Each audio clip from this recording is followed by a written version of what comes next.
Salam, selamat malam Sore. saudaraku yang kekasih. Selamat bertemu kembali dalam program Siraman Kalbu pada malam hari ini. Sebelum kita teruskan program ini, mari kita bersatu dalam doa. Bapa di sorga, berkatilah hamba-Mu yang akan memberikan pelayanan jarak jauh ini. Engkau sentuh hati pikiran kalbu semua umat yang mendengarkannya. Dalam nama Yesus kami berdoa. Amin. Pada saat ini firman Tuhan yang akan kita perdengarkan, yang mau kita sampaikan terambil dari kitab Injil Yohanes pasal yang ke-21 ayat 1 sampai ayat yang ke-14. Di sini diperlihatkan Tuhan Yesus telah bangkit memperlihatkan dirinya kepada murid-muridnya yang ketiga kalinya. Persisnya di tepi Danau Tiberias, Yesus memperlihatkan diri kepada murid-muridnya. Ketika sore hari sebelum Yesus memperlihatkan dirinya kepada murid-muridnya, biasanya Petrus bersama rekan-rekannya pergi naik ke perahu, dan selanjutnya mereka pergi ke Danau Galilea untuk mencari ikan sebagai sumber kehidupan mereka.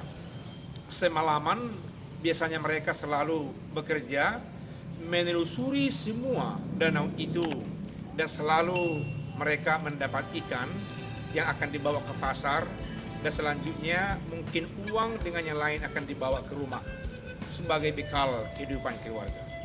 Tapi lain sekali ini, mulai malam hari hingga subuh dan pagi kembali, mereka tidak mendapatkan apa-apa, nol sama sekali. Mereka tidak memperoleh apa-apa. Bayangkan saudara yang pergi kerja mulai pagi, siang sampai sore, sudah hampir mau kembali ke rumah, tapi masih saja tidak ada yang diperoleh mau dibawa bekal untuk keluarga. Ada banyak hal yang membuat tertekan pikiran, hati kalbu di antara murid-murid itu. Namun demikian, kalau kita melihat dari ayat yang pertama sampai ayat yang kedua tadi, kondisi mereka yang seperti itu, tapi di ayat yang keempat sampai ayat yang keenam, ternyata di pinggiran pantai sekitar 200 meter dari pantai itu. Bagi kita, bagi teman-teman, keluarga yang sudah pernah pergi ke Danau Galilea, Danau Tiberias, di mana Yesus memperlihatkan dirinya, di sana ada pasir yang landai, ada kerikil dengan yang lain. Di sana persisnya Yesus melihat murid-muridnya dan murid-murid melihat dia. Ada terjadi dialog. Dalam dialog itu Yesus katakan supaya murid-muridnya mencampakkan jalan mereka ke arah kanan perahu. Apa yang terjadi, saudara-saudara kekasih? Mereka mendapat ikan melebihi dari yang biasa. 153 ekor, gambaran yang banyak yang belum pernah mereka peroleh sebelumnya, sejumlah ikan yang seperti itu.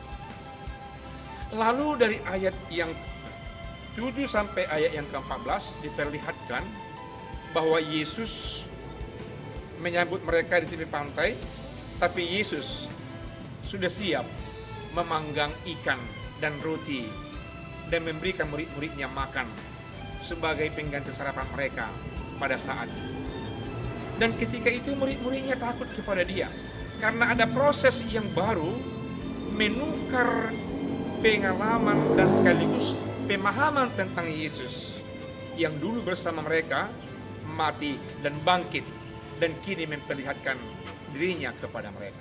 Saudaraku yang kekasih, apa pesan atau keruh emak atau inti Injil ini yang mau disampaikan kepada kita pada saat ini? Barangkali sering kita seharian pergi bekerja dan kita tidak memperoleh apa-apa nilai tambah dari pekerjaan kita. Tidak memperoleh tambahan dari gaji kita yang biasa.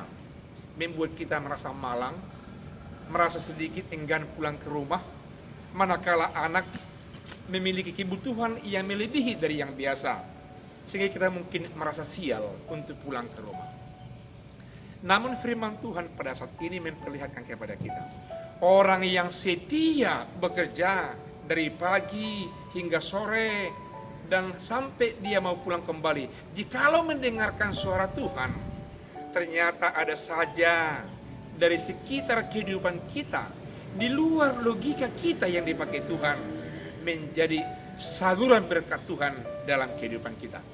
Dalam masa sulit ini, saya tahu banyak ada keluarga yang kepala keluarga sudah dirumahkan, tidak lagi bekerja, pendapatan kurang, simpanan sudah mulai dimakan, kebutuhan meninggi dari yang biasa karena terus di rumah. Saudaraku yang kekasih, lewat firman Tuhan ini, dimaklumkan semua orang percaya supaya setia kepada Tuhan, karena Tuhan akan bekerja di balik logika dan apa yang kita pahami dari kehidupan sehari-hari. Tuhan luar biasa. Tuhan Yesus yang bangkit itu memiliki kekuasaan mengubah segala sesuatu yang ada di pikiran manusia. Dia bekerja di balik pikiran kebiasaan manusia. Kebiasaan mereka jikalau pergi untuk mencari ikan semalaman, logikanya mereka akan mendapat, tapi ini nol. Dan ternyata esok paginya mereka mendapat ikan, mereka mendapat makanan roti, mereka sekaligus mendapat ikan yang sudah dipanggang. Lengkaplah sudah segala sesuatu kebutuhan kita dijamin oleh Allah Bapa dalam nama Yesus.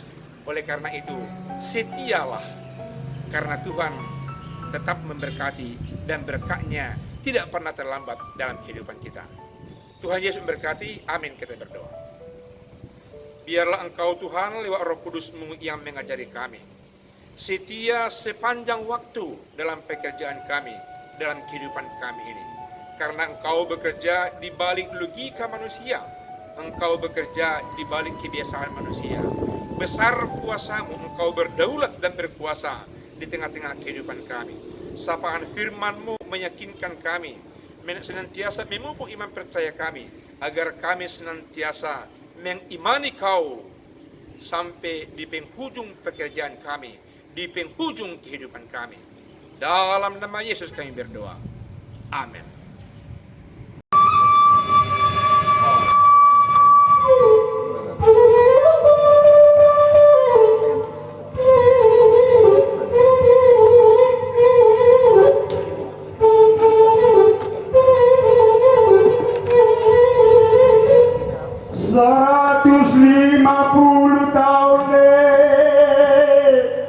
Berikan uli di luar aku.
Go.